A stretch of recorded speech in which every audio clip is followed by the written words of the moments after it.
Hello everyone, welcome to नैनिस्टार academy. आज के इस वीडियो में बात कर रहे होंगे जैक दिल्ली काउंसलिंग के बारे में। अब देखो, इसमें कई सारे इवेंट हैं जो अभी बचे हुए हैं। एक तो आपका राउंड 4 बचा हुआ है, उसके बाद अपग्रेडेशन राउंड है, देन जो फाइनल अपना है स्पोर्ट राउंड। हालांकि स्पेशल स्पोर्ट राउंड भी होता है, उसके बारे में बाद में बात कर लेंगे।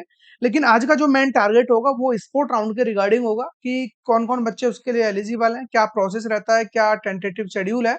बहुत सारी चीजें हैं जिनके बारे में हम लोग जान रहे हो। उससे पहले एक नजर डाल लेते हैं कि अभी जो काउंसलिंग प्रोसेस चल रहा है, अभी जो टेंटेटिव शेड्यूल है नॉर्मल काउंसलिंग का, वो कहाँ है और किस तरीके से अभी एग्जीक्यूट हो रहा है। तो अगर आप लोग देखोगे यहाँ पे, अब जो बारी है वो है राउंड 4 की, जिसका अलॉटमेंट आपको देखने को मिलेगा 14 जुलाई को। Declaration of seat allotment result वो आएगा आपका 14 जुलाई आफ्टर 5 PM। ठीक है, 14 जुलाई को आपको देखने को मिल जाएगा। लेकिन इससे पहले एक इवेंट है जो बहुत ज्यादा इंपॉर्टेंट है, और वो है आप लोगों के लिए last date of withdrawal, seat withdrawal. वो क्या होने वाला है 12 जुलाई 10:30 PM। अब जिस बच्चे को काउंसलिंग प्रोसेस से बाहर होना है, अपना अमाउंट चाहिए, जिस बच्चे ने सीट को एक्सेप्ट किया हुआ है, रिपोर्टिंग की हुई है, तो उस बच्चे को चाहिए कि अगर आप लोगों को जो ब्रांच मिला हुआ है, इस ब्रांच में नहीं जाना, इस कॉलेज में नहीं जाना, तो 12 जुलाई रात 10:30 बजे तक आप अपनी सीट से विड्रॉल करिए, आपका अमाउंट रिफंड मिल जाएगा। अदरवाइज आप लोगों को जो पैसा है वो वापस नहीं मिलने वाला। ठीक है, इसके बाद जो बच्चे नहीं विड्रॉल करना चाहते हैं, जिनको लग रहा है कि चलो ठीक है, जो ब्रांच मिला हुआ है वो मिला हुआ है, इसके अलावा अगर कुछ अपग्रेड होता है तो अच्छी बात है, अदरवाइज इसी में कंटिन्यू कर लेंगे, कोई प्रॉब्लम नहीं है। आप लोगों के लिए 4th राउंड है, उसका वेट करिए, जो कि आपको 14 जुलाई को यहाँ पर देखने को मिल जाएगा। 4th राउंड किन बच्चों के लिए इंपॉर्टेंट है समझ में आ गया। और मैक्सिमम जिस बच्चे को विड्रॉल करना होगा वो कल 12 जुलाई तक विड्रॉल कर लेगा। उसके बाद सबसे बड़ा जो गैप देखने को मिलेगा वो 4th राउंड में ही दिखेगा। अगर इन लोगों ने अभी कुछ टाइम में नोटिस निकाल दिया कि चलो विड्रॉल की डेट हम एक्सटेंड कर देते हैं, तब तो बहुत सारे बच्चे हैं जो वेट करेंगे राउंड 4th का। अदरवाइज बच्चा यहाँ से पहले ही निकल लेगा। और जिस बच्चे के पास कोई भी सीट नहीं है उसको तो टेंशन ही नहीं है, वो तो आराम से राउंड 4 को देखेगा। अगर कुछ ढंग का मिलेगा तो एक्सेप्ट करेगा, अदरवाइज सीट को एक्सेप्ट ही नहीं करेगा, वो 95 पे नहीं करेगा। तो जबरदस्ती से तो उससे कोई पे करा नहीं सकता कि नहीं आपको तो यहाँ पे पेमेंट करनी ही होगी। ठीक है, तो ओवरऑल आप लोगों को सारी सिचुएशन पता है अभी कंडीशन क्या है। अगर राउंड 4 में फर्स्ट टाइम सीट अलॉट होती है तो सबसे पहला काम है सीट एक्सेप्टेंस फी पे करना, उसके बाद फिजिकल रिपोर्टिंग के लिए जाना। कब? जब फर्स्ट टाइम अलॉट हो रही है।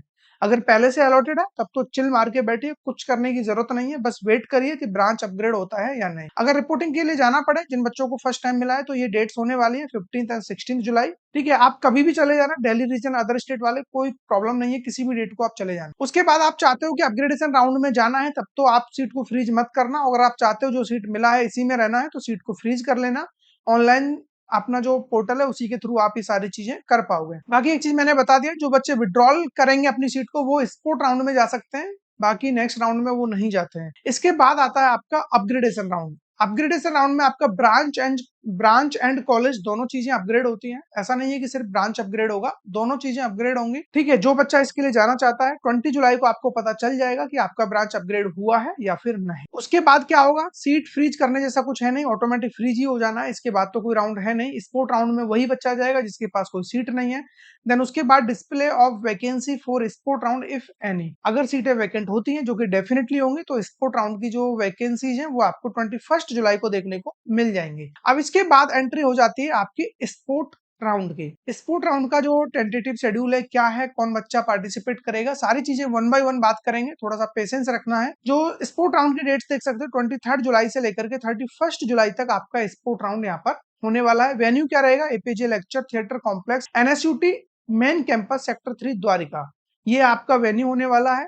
अब यहाँ पर एक चीज आप देखिए, नोट में क्लियर मेंशन कर रखा है, already admitted candidates need not to participate physically in the sport round as vacancy for sport round are extracted only after upgradation. All admitted candidates against the seat left vacant after all the regular round 1 to 4। Round 1 से 4th में जितने भी बच्चों को seat मिली हुई है, उन बच्चों को यहाँ पे पार्टिसिपेट करने की जरूरत नहीं है। ठीक है, यहाँ से जो सीटें वैकेंट होंगी ये उन बच्चों के लिए होंगी जिनके पास अभी कोई भी सीट अवेलेबल नहीं है, या अभी वो किसी भी इंस्टीट्यूट के अंदर रजिस्टर्ड नहीं है। बात समझ में आ गई।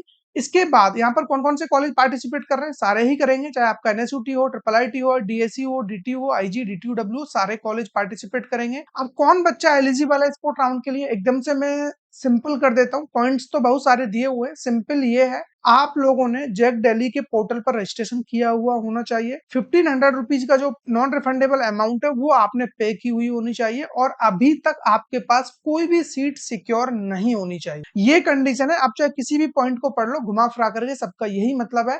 Jack Delhi registered candidate who have not taken admission in any programme offered by any participating university, simple बात है। इसके अलावा third point, the registered candidate who are allowed allotted seat in any of the counselling round but did not report for admission. आप report करने नहीं गए, seat मिला था, ओवरऑल सीट तो आपके पास अब है नहीं, ठीक है, तब भी आप एलिजिबल हो। The registered candidate who have not filled any choice filling नहीं किया लेकिन रजिस्ट्रेशन किया था, तब भी अलाउड हो।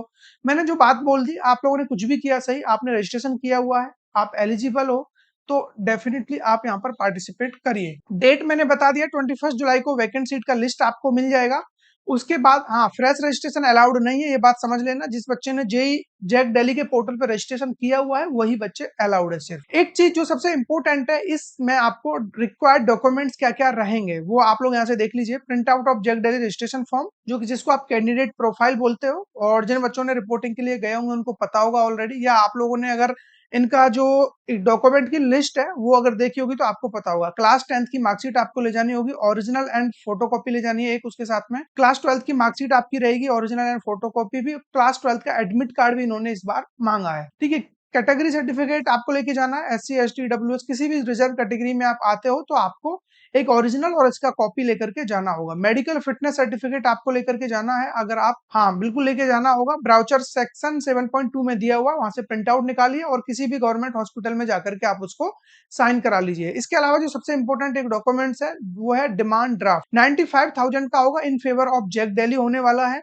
ये आपको मैंडेटरी है लेकर के जाना। अगर आप लोगों का सीट कैंसिल हुआ है, आपने 95 ऑलरेडी पे कर रखा है, उस कंडीशन में भी आपको लेकर जाना पड़ेगा, ठीक है। तो ओवरऑल ये कुछ बेसिक डॉक्यूमेंट्स हैं जो आपको लेकर के जाने होंगे। इसके अलावा बहुत ज्यादा कुछ ले जाने की जरूरत नहीं है। अपने 3 पासपोर्ट साइज के फोटो वगैरह ये भी सब ले जाना, ठीक है। बाकी जो शेड्यूल, मतलब इन्होंने जो एक लिस्ट दी हुई है डॉक्यूमेंट्स की, उसके अकॉर्डिंग लेकर के चले जाना। इसमें एक DD को एक्स्ट्रा एड ऑन कर लेना। तो डिमांड ड्राफ्ट आप चाहो तो अभी बनवा के रख लीजिए, जैक दिल्ली के फेवर में किसी भी बैंक से आप बनवा सकते हो।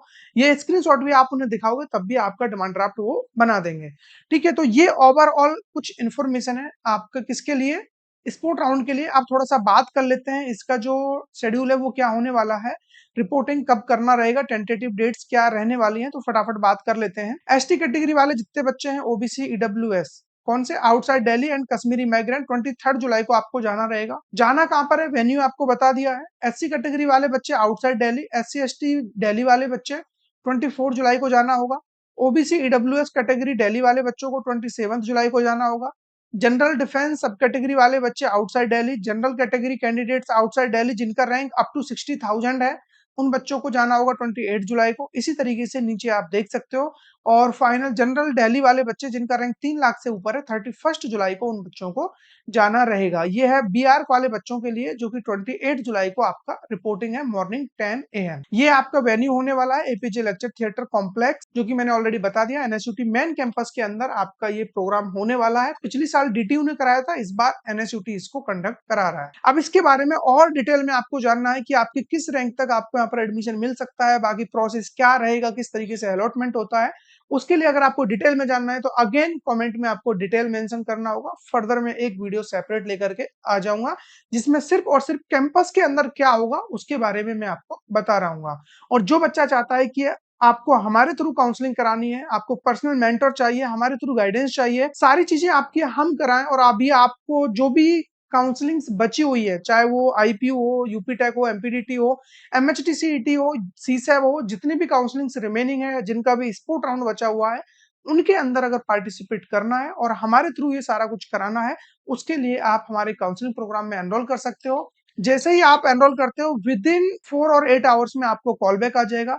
उसके बाद 24/7 कॉल सपोर्ट आपको मिलेगा। देन आपकी जितनी भी प्रॉब्लम्स है उन सबका सॉल्यूशन आपको यहाँ पर मिल रहा होगा। बाकी चैनल को सब्सक्राइब जरूर से कर लेना, क्योंकि सब्सक्राइबर्स बहुत जरूरी है, ताकि आपको सारे अपडेट्स यहाँ पर मिलते रहें।